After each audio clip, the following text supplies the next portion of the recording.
Welcome to the Tech Egg. Don't get scrambled. Enjoy the video. You start by verifying prerequisites. Make sure your account level unlocks shard drops and you have stamina to run multiple tries.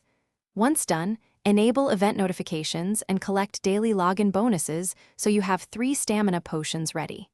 Next, open the world map and find the shard beacon spawn, mark its timer, and set a reminder. You act now by queuing a quick match or solo run timed to the beacon. This first run primes RNG and ensures you don't waste energy. You now move into focused farming. Choose a high drop rate zone and select the match type that yields system shards most often.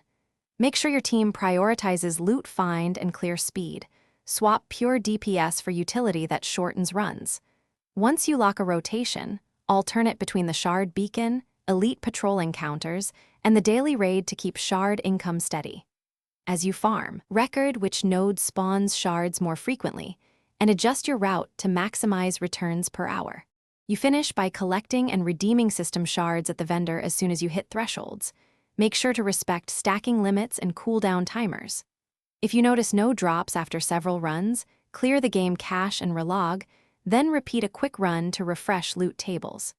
If problems persist, take screenshots of your logs and event flags, then file a support ticket requesting rollback within the support window. This troubleshooting step often resolves dissynth drop issues quickly.